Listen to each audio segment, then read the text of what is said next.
नमस्ते। इस वीडियो में हम लोग जानेंगे खाना को मुंह में चबाने के बाद उसको निगलने पर हमारे पेट में कैसे जाता है और वहां पर खाना के साथ क्या होता है, यानी खाना कैसे पचता है। सिंपल लाइन में बोला जाए तो हम लोग मुंह के पीछे वाला भाग यानी ग्रसनी के बारे में जानेंगे, फिर ग्रास नली जिसे फूड पाइप भी बोलते हैं, और आमाशय यानी पेट के बारे में जानेंगे। और पेट में भोजन को पचाने के लिए कौन कौन सा रस स्रावित होते हैं, और इससे रिलेटेड बहुत सारा क्वेश्चन को भी जानेंगे कि खाना खाने के पहले और खाना खाने के तुरंत बाद हमें पानी क्यों नहीं पीना चाहिए। हम लोग खाना खाते हैं तो वह खाना हमारे श्वास नल यानी एयर पाइप में क्यों नहीं जाता है। हम लोगों को कभी कभी हिचकी क्यों आता है और पेट में कभी कभी जलन महसूस क्यों होता है। बोला जाता है कि हमेशा खाना बहुत ज्यादा नहीं खाना चाहिए, थोड़ा सा कम ही खाना चाहिए, क्यों। इन सारी बातों को इस वीडियो में काफी सिंपल तरीके से और डिटेल्स में जानेंगे। तो चलिए वीडियो को स्टार्ट करते हैं। चलिए अब हम जानते हैं कि हम लोग खाना खाते हैं तो वह खाना हमारे पेट में कैसे कैसे जाता है। तो देखिए, सबसे पहले कोई भी अगर फूड को हम अगर खाते हैं तो उसको सबसे पहले हमारे दांत उसको काटता है, फाड़ता है, पिसता है, महीन करता है, और हमारे मुंह में उपस्थित लार ग्रंथ या सलाइवा यानी लार प्रोड्यूस करता है। वह सलाइवा क्या होता है, इस खाना में अच्छी तरह से मिल जाता है और उस खाना को गीला बना देता है। और उस खाना को जैसे अगर हम निगलते हैं, यानी अभी तो मेरा मुंह में था, जैसे उसको हम निगलते हैं तो आ की जगह तो आप निकलते तो आपके पीछे, आपके मुंह के पीछे एक रास्ता है, मतलब एक नली है, उसको हम बोलते हैं ग्रसनी, उसको हम बोलते हैं ग्रसनी। तो ग्रसनी क्या है, तो बोलेंगे कि मुख गुहा का पिछला भाग जो खाली जगह है, पाइप टाइप के जो नली है, उसको हम बोल देंगे ग्रसनी। आप यहाँ पे देखिए पिक्चर में, ये आपका है मुख गुहा यानी मुंह है आ की जगह, और इसका पिछला भाग यहाँ पे देखिए जो है ना, ये है यहाँ से ऊपर तक, ये क्या आपका ग्रसनी का ग्रसनी है, यानी पीछे मुंह का पीछे का भाग है वो थोड़ा सा लंबा है। बोला जाता है कि 12 से 14 सेंटीमीटर तक उसका लंबाई होता है। उसका सबसे ऊपर वाला भाग नाक के पीछे होता है जो ग्रसनी है। आप अगर आ कीजिएगा तो खाली यहाँ पे आपको नजर आएगा, पर एक्चुअल में पीछे भी हो। जो ग्रसनी है, ग्रसनी का सबसे ऊपर भाग जो नाक के सामने होता है इसको बोलते हैं हमें नासा ग्रसनी। फिर क्या होता है, ग्रसनी जो बीच वाला भाग वो मुंह के जस्ट पीछे होता है, उसको हम बोलते हैं मुख ग्रसनी। मुख ग्रसनी के नीचे जो कंठ होता है, कंठ के पीछे ग्रसनी होता है, उसको बोलते हैं कंठ ग्रसनी। तो याद रखें ग्रसनी कितने भागों में बटा है, तो 3 भागों में। नासा ग्रसनी का चाहिए, मतलब नाक के जो पीछे वाला ग्रसनी का भाग है उसको बोल देंगे नासा ग्रसनी। मुख ग्रसनी, वह ग्रसनी जो मुख का एरिया का है, मुख का जस्ट पीछे, उसको बोल देंगे मुख ग्रसनी। और कंठ ग्रसनी, कंठ का जस्ट पीछे होगा, उसको बोल देंगे कंठ ग्रसनी। ग्रसनी क्या है समझ में आ गया होगा, बोलेंगे मुख गुहा का पिछला भाग ग्रसनी कहलाता है। देखिए ग्रसनी जैसे अगर नीचे बढ़ता है तो वहां पर उसको 2 छिद्र होता है, एक होता है कंठ द्वार, एक होता है निगल द्वार। कंठ द्वार आपका श्वास नली में खुलता है, श्वास नली में जो आप अगर सांस लेते हैं तो कंठ द्वार के द्वारा आगे खुल जाता है। और निगल द्वार कहाँ खुलता है, निगल द्वार आपका खुल जाता है ग्रास नली में, निगल द्वार खुलता है ग्रास नली यानी फूड पाइप में। यहाँ तक कोई दिक्कत ना है। चलिए, जैसे अगर हम खाना खाएं, मुख हुआ खाना खाएं, तो खाना वो क्या हुआ, पहले मुंह में आपका सना होगा, लार के द्वारा सना गीला हो गया, उसको जैसे अगर हम निगलते हैं, जैसे निगले तो ग्रसनी में जाएगा।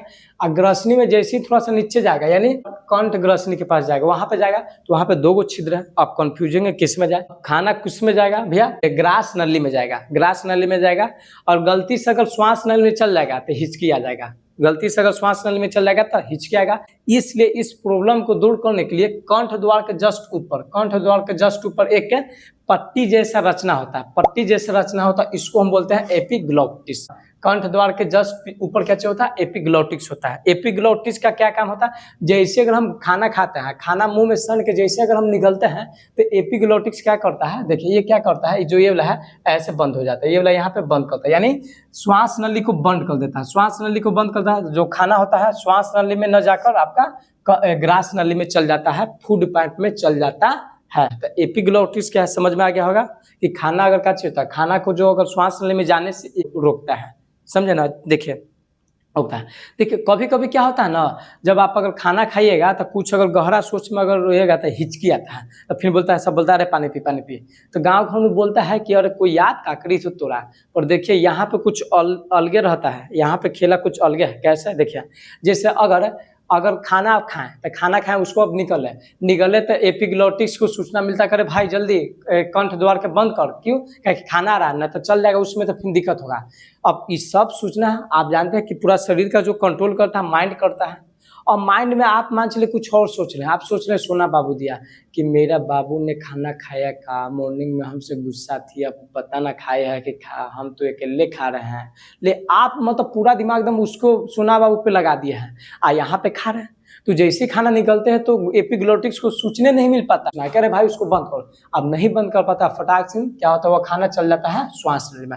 जैसे श्वास नली में जाता है तो फेफड़ा है और देखता है कि खाना आ रहा था, फटाक से झटका मारता है, हिचकी आता है कि खाना जल्दी उसको वापस भेजो, तो हिचकी आता है, समझे ना? तो हिचकी आता है तो याद रखे का चीज, आपको कोई ना याद कर रहा है, तुम किसी और को याद कर रहा है, समझे ना? गांव घर में बोला जाता है कि पता ना कौन हिचकी आई थी, कोई याद क्या करी थी ना, बोलिए कि तू कोई करा याद कर रहा है, समझे ना? कोई दिक्कत नहीं है। चलिए एपिग्लोटिक्स भी आपको समझ में आ गया होगा। चलिए एपिग्लोटिक्स समझ में आ गया। चलिए जैसे एपिग्लोटिक्स क्या करेगा, श्वास नली को बंद कर देगा तो खाना क्या हो जाएगा आपका ग्रसनी में चला जाएगा, ग्रसनी में चला जाएगा। ग्रसनी से जैसे ही खाना क्या होता है फिर अब ग्रास नली में आता है, ग्रास नली में आता है। देखिए ग्रास नली के दीवार में क्या होता है, चिपचिपा पदार्थ रहता है जिसको हम बोलते हैं म्यूकस, जिसको हम बोलते हैं म्यूकस।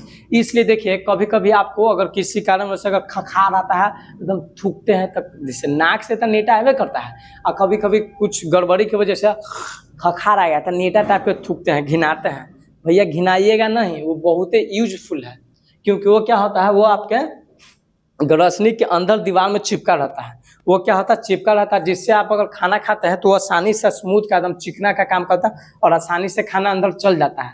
और वो नहीं रहेगा ना तो खाना इसी में अटक जाएगा तो फिर मर जाइएगा, तो ज्यादा घिनाने का नहीं, समझे ना? चलिए ग्रास नली में जैसे ही खाना आएगा तो ग्रास नली के दीवार में क्या होता है, जैसे अगर इसमें खाना एंट्री किया तो पहले तो ग्रास नली का दीवार क्या होगा, फैलेगा, फिर उसके बाद पीछे से सिकुड़ेगा, फैलेगा, फिर उसके बाद पीछे से सिकुड़ेगा, उसको हम बोलते हैं कर्माकुचन, उसको हम बोलते हैं कर्माकुचन। यानी कि जैसे इसमें अगर खाना आएगा तो पहले तो ये खाना एंट्री किया तो ये ऐसे फैला, ये ऐसे धीरे धीरे फैला और फिर पीछे से सिकुड़ते जाता है। तो खाना जैसे अगर ग्रास नली में जाता है तो क्या होता है, ग्रास नली की दीवार है सिकुड़ने लगता है और फैलने लगता है, सिकुड़ने लगता है और फैलने लगता है, जिससे क्या होता है ये खाना अंदर चल जाता है, इसको हम बोलते हैं कर्माकुचन। यानी कि ग्रास नली में जो खाना धीरे धीरे नीचे की ओर बढ़ता है, किसके वजह से, कर्माकुचन के वजह से, कर्माकुचन की वजह से, समझे ना?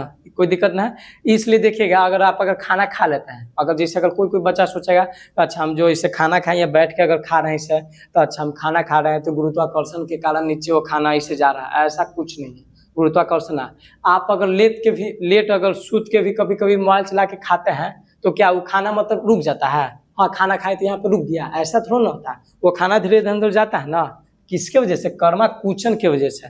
ग्रास नली की दीवार का सिकुड़ता है फैलता है, सिकुड़ता है फैलता है, तो एक गति प्रोड्यूस होता है, गति उत्पन्न होता है, उस गति की वजह से ही खाना आगे बढ़ता है। कोई दिक्कत ना है। ग्रास नली से खाना धीरे धीरे आगे बढ़ता है, धीरे धीरे आगे बढ़ता है और फिर वो आपका अमाशय यानी आपका पेट में चला जाता है, पेट में चला जाता है।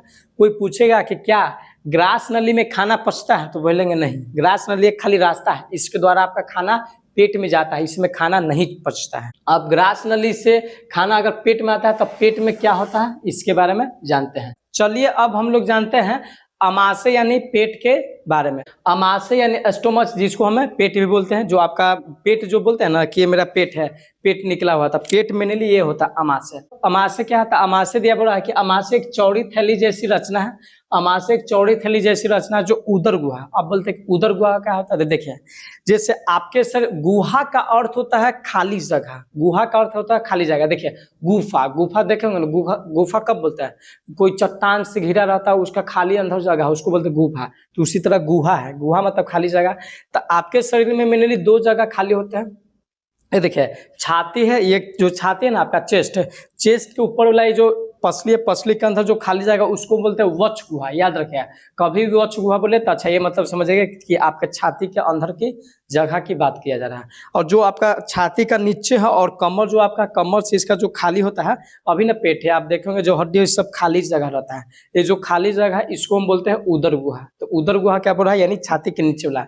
तो बोल रहा है कि अमाशय क्या है, तो अमाशय बोल रहा है कि अमाशय एक चौड़ी थैली जैसी रचना जो उदर गुहा के बाईं ओर, आपका बाएं हाथ है जो उदर गुहा के बाईं ओर यहाँ पर स्थित होता है और अनुप्रस्थ दिशा में फैले होता है। अनुप्रस्थ करने का थोड़ा ये नहीं कि आपका एकदम सीधा होता है, थोड़ा सा ऐसे तिरछा टाइप का होता है, उसको बोलते हैं अनुप्रस्थ, तिरछा फैला हुआ। अमाशय क्या बोलेंगे, तो अमाशय बोलेंगे कि वक्ष गुहा के बाईं ओर, बाईं ओर अनुप्रस्थ दिशा में ऐसा फैला होता है। यहाँ पे आपका होता है पेट, जो आप पेट बोलते हैं ना कि ये पेट पूरा है, नहीं ये पेट ये होता है, ये जो आपके यहाँ वाला भाग है इसको बोलते हैं पेट, तो अमाशय उसको बोलते हैं। चलिए अमाशय का जो शुरुआती भाग है, जैसे अगर खाना ग्रास नली से अमाशय की ओर बढ़ता है तो यहाँ पे जो शुरुआती भाग को बोलते हैं कॉर्डियक, शुरुआती भाग को बोलते हैं कॉर्डियक, और उसका पिछला भाग सबसे लास्ट वाला भाग को बोलते हैं पायरोलिक भाग, और कॉर्डियक और पायरोलिक का जो बीच का भाग होता है उसको बोलते हैं पुंडिक, उसको बोलते हैं पुंडिक। तो अमाशय मेनली 3 भागों में बटा हुआ है, शुरुआती वाला को बोलते हैं कॉर्डियक और लास्ट वाला को बोलते हैं पायरोलिक, और इसके बीच के भाग को बोलते हैं पुंडिक, इसके बीच के भाग को बोलते हैं पुंडिक। चले अमाशय में जैसे अगर एंट्री करते हैं तो अमाशय का जो आंतरिक भाग को जब देखा जाता है, इसका अंदर वाला भाग को देखा जाए तो लंबा लंबा एपिथेलियम कोशिका निकला रहता है, हर एक जगह लंबा लंबा एपिथेलियम कोशिका निकला रहता है, ऐसे ऐसे ऐसे ऐसे ऐसे ऐसे सगरू निकला रहता है, सगरू निकला रहता है, सगरू निकला रहता है, चारों तरफ रहता है, लंबा लंबा रहता है, लंबा रहता है। कहीं कहीं पे क्या होता है, इसका आंतरिक दीवार में जो लंबा लंबा कोशिका रहता है कहीं पे, और कहीं कहीं पे जो एक कोशिका अंदर की ओर धंसा रहता है, अंदर की ओर धंसा रहता है, अंदर की ओर धंसा रहता है। इस धंसे भाग को हम बोलते हैं अमाशय ग्रंथि या जठर ग्रंथि। ये धंसे भाग यहीं से बनता है आपका अमाशय ग्रंथि या जठर ग्रंथि, अमाशय ग्रंथि या जठर ग्रंथि, समझे ना, अमाशय ग्रंथि या जठर ग्रंथि। यानी कि अमाशय के जहां जहां अगर धंसा हुआ भाग है कोशिका, अगर हर एक जगह लंबा लंबा निकल रहा है और जहाँ पे छोटा है यानी अंदर की ओर धंसा है उसको बोल देंगे अमाशय ग्रंथि या जठर ग्रंथि, अमाशय ग्रंथि या जठर ग्रंथि। अमाशय ग्रंथि और जठर ग्रंथि की जब कोशिका को देखा गया तो अमाशय ग्रंथि यानी जठर ग्रंथि की कोशिका 3 प्रकार के होता है, म्यूकस कोशिकाएं, अम्लजन कोशिकाएं, जाइमोजिन कोशिकाएं। तो म्यूकस कोशिका जो रस स्रावित करता है वो होता है म्यूकस, म्यूकस उस रस का नाम क्या है म्यूकस। अम्लजन आपका स्रावित करता है हाइड्रोक्लोरिक अम्ल HCl स्रावित करता है। जाइमोजिन जो कोशिका है वो स्रावित करता है निष्क्रिय पेप्सिनोजेन, निष्क्रिय पेप्सिनोजेन। ये जो तीनों जो रस मिलता है म्यूकस, अम्लजन और जाइमोजिन के द्वारा जो रस अगर स्रावित किया जाता है उसको बोलते हैं जठर रस, उसको बोलते हैं जठर रस। ये सब क्या चीज आपका हो जाएगा, ये सब आपका हो जाएगा जठर रस, जठर रस, जठर रस। अब बोलता है कि जठर रस में क्या क्या होता है, तो जठर रस में बोलेंगे म्यूकस होता है, जठर रस में HCl हाइड्रोक्लोरिक अम्ल होता है और जठर रस में निष्क्रिय पेप्सिनोजेन होता है। और मनुष्य में बोला जाता है कि प्रतिदिन लगभग 3 लीटर, प्रत्येक दिन का जो होता है 3 लीटर आपका जठर रस बनता है। क्वेश्चन आता है कि खाना खाने से पहले और खाना खाने के तुरंत बाद हमको पानी क्यों नहीं पीना चाहिए। तो देखिए अब जठर रस क्या होगा, आपके पेट में बना हुआ, आपके पेट में बना हुआ, आज जैसे अगर पानी पी लेते हैं तो जठर रस क्या होगा, पानी क्या होगा उस जठर रस के साथ मिल जाएगा, और जठर रस का जो कंसंट्रेशन होगा वो क्या होगा, मतलब कम कर देगा। अब जिसकी वजह से जो आप अगर खाना खाते हैं तो अच्छी तरह से पचना चाहिए तो वो नहीं पच पाता है, समझे ना। तो इसलिए बोला जाता है कि खाना खाने से पहले या खाना खाने के तुरंत बाद पानी नहीं पीना चाहिए। क्यों, अगर पानी पी लीजिएगा तो जो जठर रस बना होगा वो आपका डाइल्यूट हो जाएगा, यानी कि जठर रस का शक्ति कम हो जाएगा, तो खाना को आपको पचाने में टाइम लगेगा। कभी भी पानी पीना चाहिए तो खाना के तुरंत बाद नहीं पीना चाहिए, मतलब 20 से 25 मिनट के बाद लगभग पानी आप पी सकते हैं। अगर ज्यादा है तो थोड़ा सा पी लीजिए, पर नहीं एकदम भर पेट पानी पी लीजिए। भर पेट पानी पी लीजिएगा तो आपको पेट को जो खाना जठर रस से वो कमजोर हो जाएगा और आप खाना पचने में आपका दिक्कत हो सकता है, समझे ना। चलिए तो जठर रस काम कैसे करता है, तो जठर रस का जो HCl है, HCl क्या करता है, सबसे पहले भोजन के साथ आने वाला बैक्टीरिया को मार देता है, और क्या करता है जो निष्क्रिय यहाँ पे जो पेप्सिनोजेन है उसको बदल देता है सक्रिय पेप्सिन एंजाइम में, सक्रिय पेप्सिन एंजाइम में बदल देता है। HCl क्या होता है, निष्क्रिय पेप्सिनोजेन को सक्रिय पेप्सिन एंजाइम में बदल देता है। अब ये सक्रिय पेप्सिन एंजाइम हो गया तो ये क्या काम करता है, ये सक्रिय पेप्सिन एंजाइम भोजन के साथ आने वाला प्रोटीन को क्या होता है, यह पेप्टोन में बदल देता है, तो क्वेश्चन आता है कि कि अमाशय में प्रोटीन किस में बदलता है, तो बोलेंगे कि अमाशय में प्रोटीन पेप्टोन में बदल जाता है।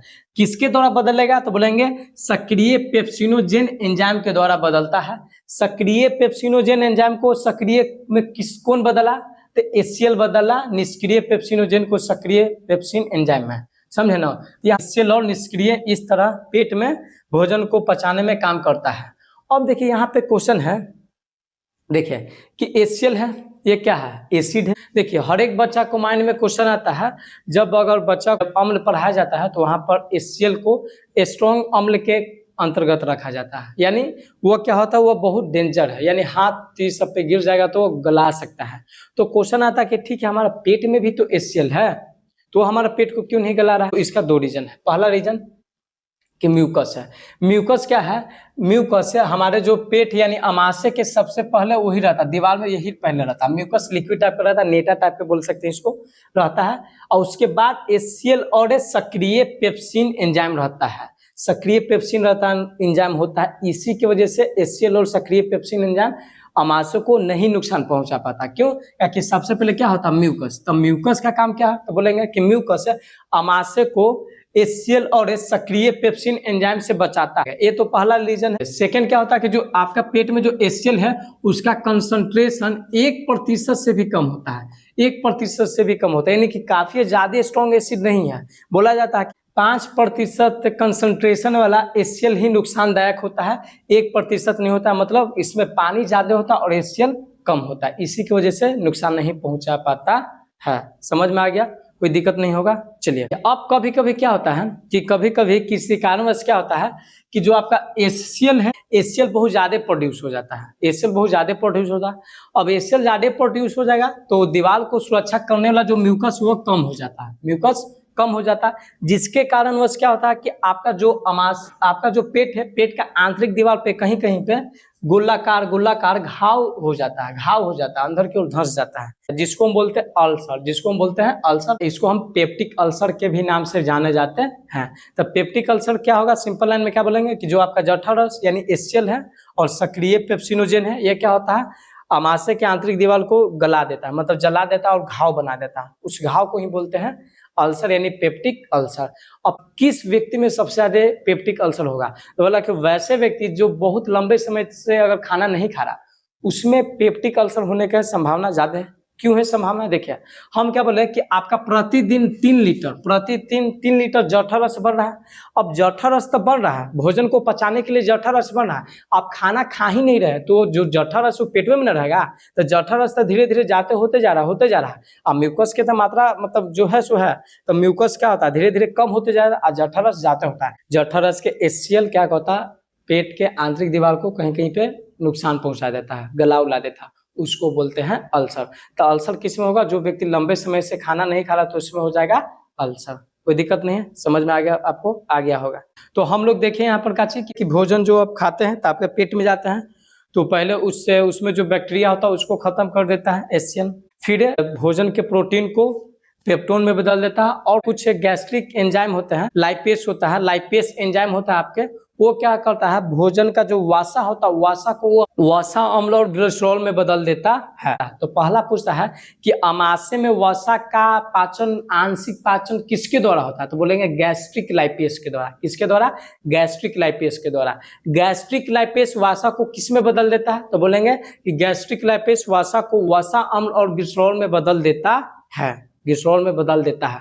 तो इस तरह भोजन को पचाते पचाते क्या होता है, भोजन का जो स्वरूप है गाढ़े लई की तरह हो जाता है, मतलब और तरल पदार्थ की तरह होता है। इसको हम बोल देते हैं कैम, इसको हम बोल देते हैं कैम, यानी कैम को बोलेंगे कि जो आप खाना खाते हैं, जो आपका पेट में गया तो पेट में भोजन का जो आंशिक पाचन हुआ, जितना पचा और जो मिला वो लेई की तरह बन जाता है, गाढ़े लेई की तरह दम, उसको हम बोल देंगे कैम। आपका काम होता है, एक काम होता है आपका पाइलोरिक छिद्र के द्वारा छोटी आंत में चल जाता है, फिर उसके बाद छोटी आंत में वहां उसका भोजन का पाचन होता है। चलिए कोई दिक्कत नहीं है। एक और क्वेश्चन है कि अमाशय के मांसपेशियां जो है, जो का बार बार का तो सिकुड़ता है फैलता है, सिकुड़ता है फैलता है, सिकुड़ता फैलता है, जिसकी वजह से क्या होता है कि अमाशय में जो खाना जाता है उस खाना में गैस्ट्रिक मतलब जठररस अच्छी तरह से मिक्स हो जाता है, और भोजन को पचाने में मदद करता है। तो यानी कि जो खाना अगर पचता है तो ये नहीं कि पेट आपका स्थिर रहता है, मूवमेंट सिकुड़ता है, फैलता है, सिकुड़ता है, फैलता है। उससे क्या होता है, भोजन में अच्छी तरह गैस्ट्रिक लाइपेज जठरस मिल जाते हैं। इसलिए बोला जाता है कि कभी भी अगर खाना खाइएगा तो भर पेट नहीं खाए। कैसे?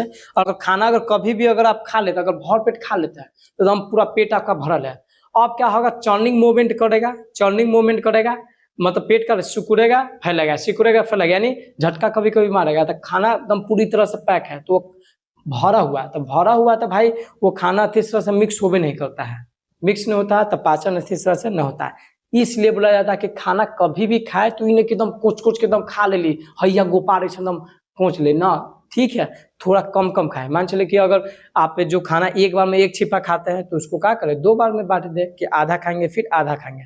ऐसे खाइएगा तो क्या होगा, आपको खाना को पचाने में मदद करेगा। क्यों? ताकि आपका जो अमाशय पेट है वो चर्निंग मूवमेंट करता है, मतलब सिकुड़ता है, फैलता है, मतलब खाना को अच्छी तरह से मथता है, जिससे जठरस अच्छी तरह से मिल जाता है और खाना आपका पच जाता है। समझ में आ गया होगा। अब बोलता है कि कभी कभी आपको एसिडिटी क्यों होता है, तो एसिडिटी भी होता है किसकी वजह से, अगर जठरस अगर मतलब एसीएल अगर बहुत ज्यादा हो जाता है और म्यूकस बहुत कम हो जाता है, इसके वजह से आपका एसिडिटी होता है, मतलब आपको कभी कभी जलन, पेट में जलन महसूस होता है एसीएल के वजह से। समझ में आ गया। तो चलिए मिलते हैं अगले वीडियो में, तब तक के लिए जय हिंद, जय भारत। मन लगा के पढ़िए और आगे बढ़िए।